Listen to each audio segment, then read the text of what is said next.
Allahu Akbar.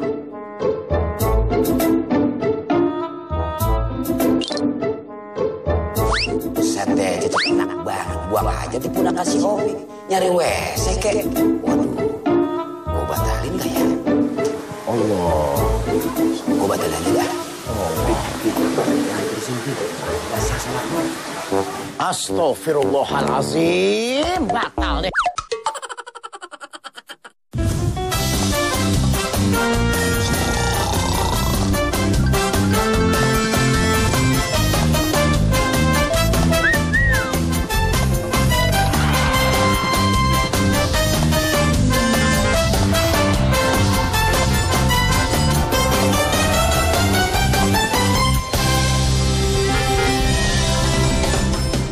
Apa sih Din ngomong aja Din? Nggak sah ngape? Tuh, pundak lu kena najis cecek.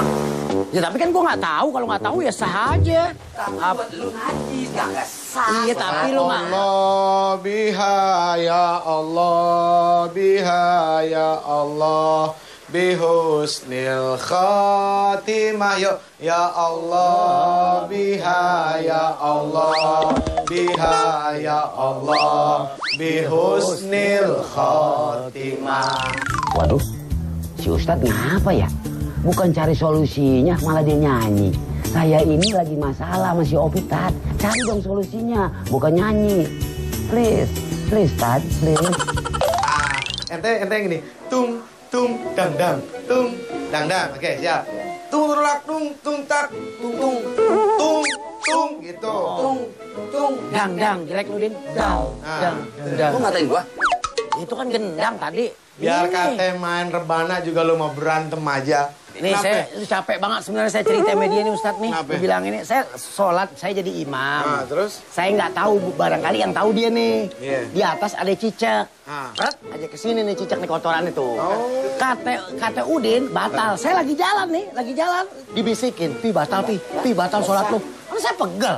Nengok saya akhirnya.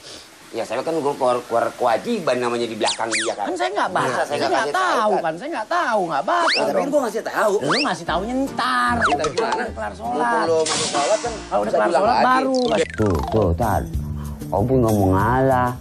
Ngomong sendiri aja. Udah begini. Jadi ada dua tuh pengopi. Yang pertama yang Udin lakukan. Jadi ketika kita sholat berjamaah, tiba-tiba si imam kejatuhan teh cicak. Teh cicak kan bagian daripada najis. Kalau si makmum ngelihat, yang pertama yang dia bisa lakukan adalah apa?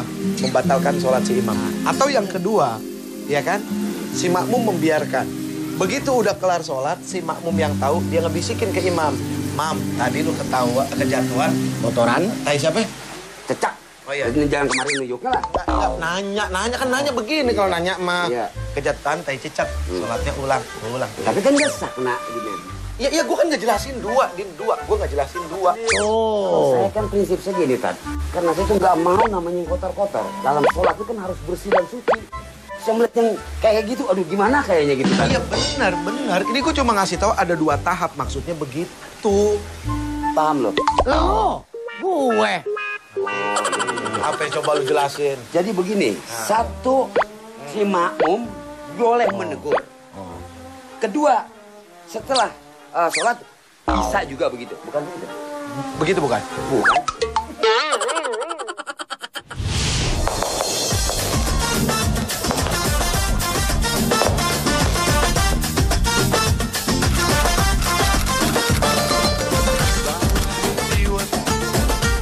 Assalamualaikum warahmatullahi wabarakatuh.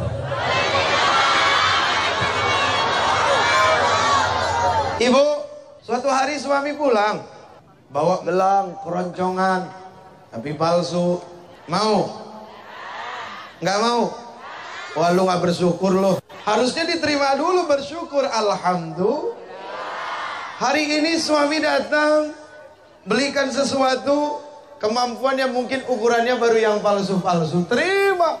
Yang pertama syukuri dulu, angkat tangan. Ya Allah, saya terharu. Suami saya pulang, dibela-belain dia beli emas palsu. Kalau kita ngomong palsunya ke suami akan menyakiti perasaannya. Ngomong palsunya ke Allah. Bohong kalau Allah tidak mendengar. Ngeluh maka Allah, Bu, Allah itu nerima keluhan setiap detik 24 jam sampai bumi dikiamatkan. Allah itu nggak pernah kehabisan tempat buat nerima keluhan manusia. Siapapun manusia mengeluh kepada Allah Subhanahu wa taala, Allah bisa nampung. Siapa aja yang ngeluh diterima sama Allah. Mau ngeluh apa Allah terima. Perkara dunia Allah terima, perkara akhirat lebih diterima, perkara lahir Allah terima, perkara batin lebih Allah terima. Pokoknya hal-hal yang dalam nggak kelihatan Allah lebih terima ketimbang yang kelihatan. Ya Rabbi, dengarlah doaku ya Rabbi. Becek. Gue mau. Seorang ustadz tidak boleh pakaiannya kotor. Kalau lo mau omelin jalannya, Din, lo omelin kenapa becek. Sebagai seorang asisten harusnya lu duluan kemari, jalannya becek gitu kan. Tadi sudah lu taruh karpet merah. Nah kalau begini kan meragukan. Tampilan ngeraguin.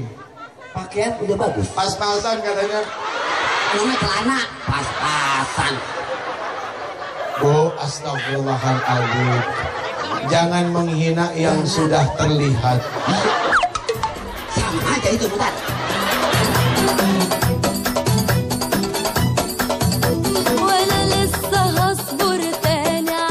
Kalau kita kepengen pulang bawa sesuatu yang jelas, adalah itu. Saatnya butakan mata, saatnya telinga dimanfaatkan dengan baik. Kita yang mau minta dari Rukmania.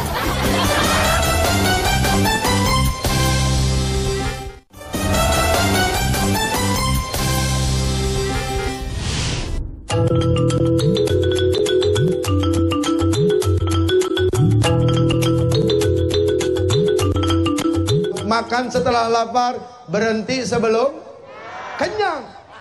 Kenapa kalau Rasul mengatakan makan setelah lapar, berhenti sebelum kenyang? Namanya orang nggak lapar, Pak. Ditawarin apa juga nerimanya basa-basi. Makanya luar biasa, makan setelah lapar. Begitu kita makan setelah lapar, pasti ujungnya menikmati betul-betul makanan. Kalau kita makan setelah lapar, Bu, udah kagak lihat apa aja dimakan. Ukurannya udah kagak milih-milih. Biasanya kan kita kalau makan gak lapar pasti milih-milih. Sekarang saya kepengennya apa? Pilih. Tapi begitu udah lapar, udah kagak milih. Udah bismillah, apa yang ada kita makan. Alhamdulillah. Tuh. Kalau berhenti sebelum kenyang, berarti kan mau banjir dong. Itulah dia, makanya makannya ngukur diri. Ini mohon maaf, Pak. Sifat mubazir itu sering terjadi di saat kondangan. Tuh lihat orang kondangan, segala apa diambil. Ujung-ujungnya habis kagak, apa nggak mubazir. Di saat mau mencari sesuatu, beli sesuatu, ukur dulu. Mau apa butuh? Mau belum tentu butuh. Orang butuh pasti mau.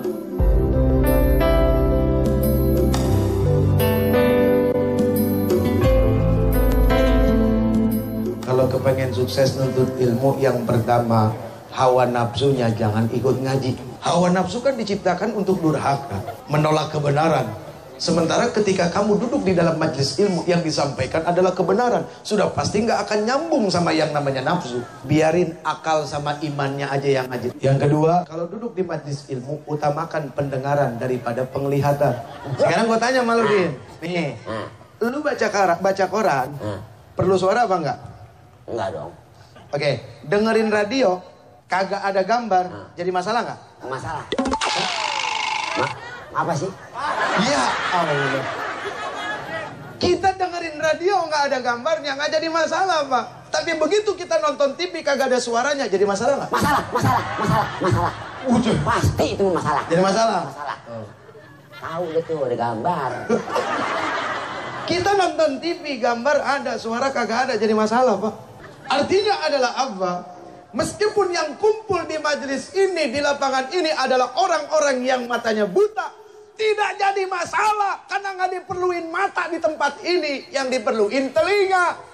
Yang jadi masalah ketika kumpul di sini semua orang budeg. Biar penceramahnya 17 orang sampai subuh, kagak ada manfaat. Orang yang datang budeg semua, cuma ngelihat mata. Ya, bener nggak?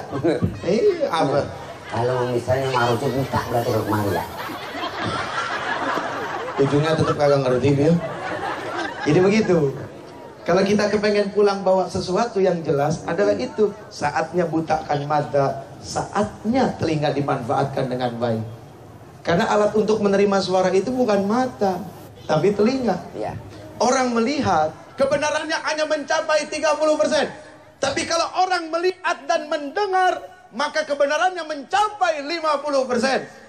Tapi kalau orang melihat, mendengar, melakukan, maka kebenarannya mencapai hampir 100%. Nggak ada yang 100%. Karena kebenaran hanya milik Allah.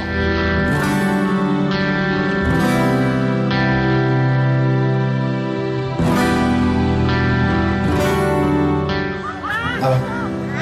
Aus. Apa ya? Ibarat motor udah jalan, bensin kurang ya. Iya emang. Ayo silakan. Ayo silakan. Ya. Baca bismillah Tad. Kata Rasul, minum itu kudu duduk. Betul. Iya. Sebabnya kalau kita minum berdiri, Pak. Dalam ilmu kedokteran, jelasin nih. begini. Umpama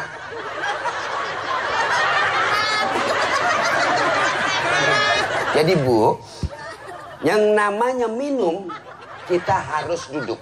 Ya, terus? Baca bismillah, tadi baca bismillah kah? Baca, itu masuk pengumuman bagi Bagus, berarti Ustadz ingat.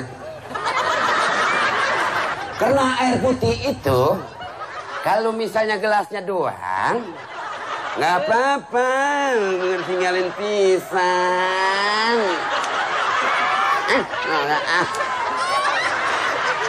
Ada yang jelasin? Minum itu perkara yang bisa mewakili perkataan makan. Kalau minum saja dilarang berdiri, apalagi makan, sudah pasti lebih jelas, kan begitu ya? Menurut ilmu kedokteran, di saat kita minum berdiri, mohon maaf Ibu, itu air yang kita minum meskipun namanya air mineral belum tentu bersih. Ada di sini kita namanya springer, Pak. Katup pembuka penutup itu. Ketika kita duduk, dia itu menutup. Artinya apa? Kotoran-kotoran itu disaring oleh dia. Tapi ketika dia berdiri sambil minum, itu masuk semua. Makanya ada batu ginjal, salah satunya. Dan penyakit-penyakit yang lain. Ini subhanallah. Lah, bisa dagangan.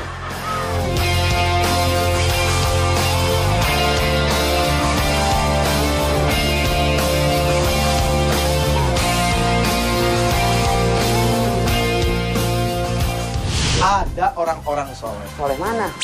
Soleh mana? Soleh bukan nama, soleh sifat. Kemarin gitu.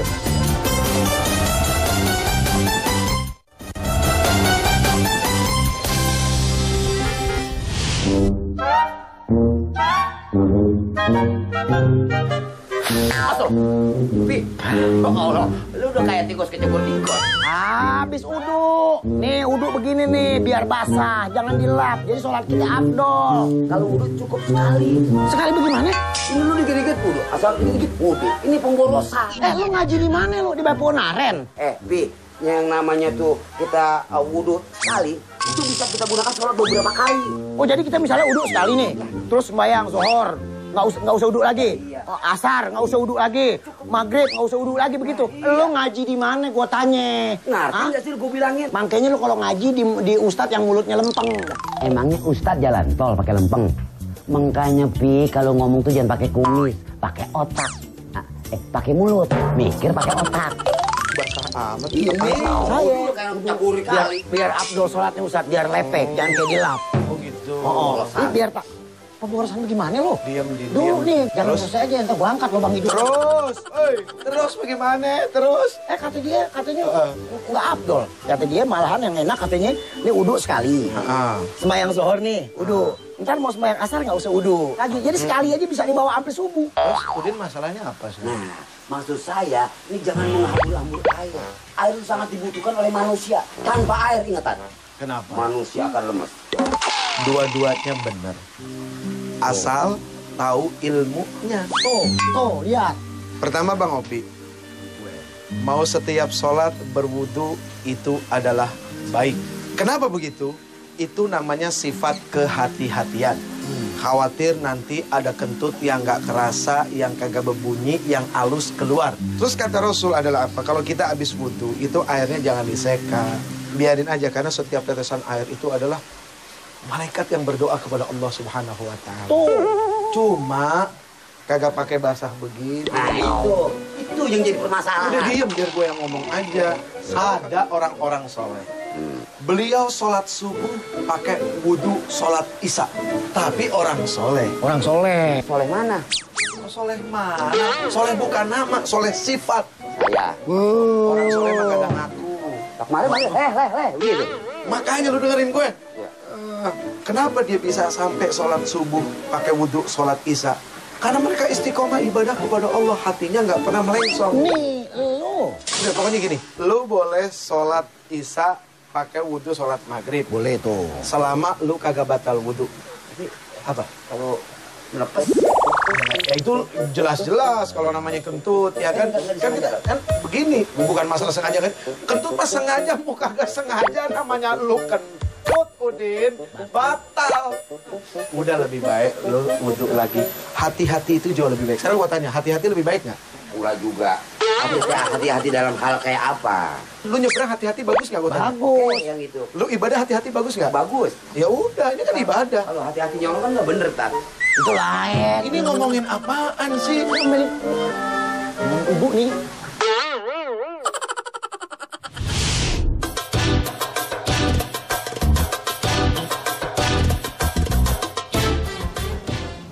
Assalamualaikum warahmatullahi wabarakatuh. Kadang-kadang dalam dakwah, Pak, punten ya, maaf. Sebetulnya kedengarannya bagus, Pak. Alhamdulillah, ayo kita bangun sholat malam. Penting. Alhamdulillah saya tiap malam tidak kurang dari 20 rakaat. Sebetulnya bagus, Bu. Tapi tidak sadar sedang terpeleset dalam riya yang halus. Untuk perkara-perkara yang sunnah jauh lebih baik disembunyikan. Tapi yang wajib ditampakkan karena wajib. Karena kalau wajib tidak kelihatan jadi fitnah, Pak. Tapi kalau perkara sunnah disembunyikan itu jauh lebih baik. Ketika diumumkan tidak ada manfaat. Jadi menyembunyikan ketaatan di sini, masya Allah, sangat luar biasa. Dan itulah ciri keimanan sejati yang disebutkan qad aflahal mu'minun. Sungguh beruntunglah mereka orang-orang yang beriman. Orang yang beriman dikatakan beruntung.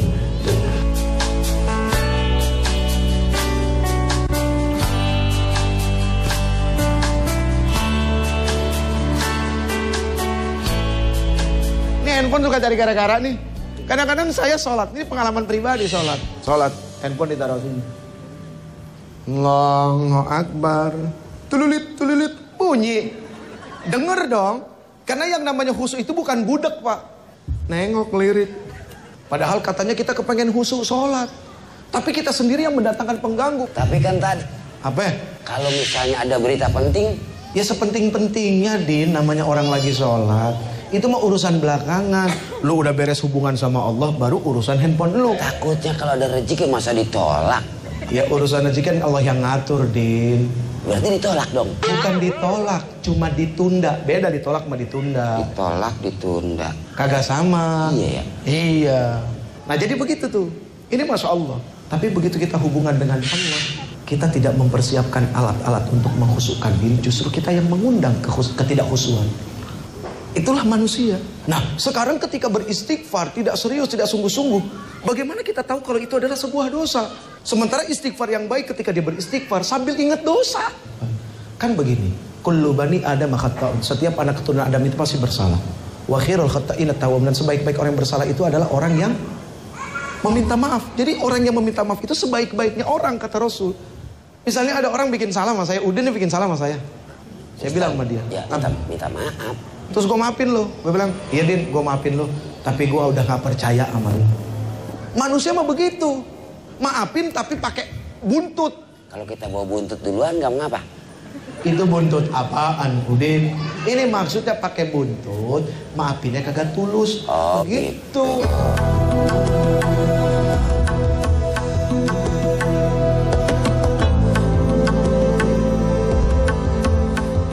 Di dalam sholat itu seorang imam, aduh saya lupa namanya imam siapa ini ya, seorang ulama sufi. Ketika dia sholat, Dia itu memikirkan kalau di depannya ada neraka jahanam. Jadi ketika kita merasakan bahwa itu adalah ibadah yang terakhir, maka seperti itulah muncul kualitasnya. Bicara soal khusyuk, dalam Quran ada ayat yang menyebutkan alladzina yazunnuna annahum mulaqu rabbihim. Jadi orang-orang yang khusyuk itu adalah orang-orang yang menyangka dirinya dia akan bertemu dengan Tuhannya. Siapakah mereka? Orang-orang yang menyangka dirinya bakal bertemu dengan Tuhannya. Ada di dalam surat Al-Kahfi ayat terakhir. Faman kana yarju liqa'a rabbih. Barang siapa yang berharap bertemu dengan Tuhannya, falyamal amalan salih. Maka banyak-banyaklah melakukan amal saleh. Wala yusyrik fi ibadati rabbih. Dan jangan sekali-kali menyekutukan Allah di dalam ibadahnya. Ada dalam kitab Wasiyatul Mustafa lil Imam Ali karamallahu wajah. Ali, kalau kamu dari selesai berwudu, apa? Ambil air, lingkarin di sini. Terus baca inna anzalnahu fi lailatul qadar. Sampai situ titik 10 kali. Ali tanya, buat apa ya Rasul? Untuk mengurangi rasa sakit di saat dicabut nyawa.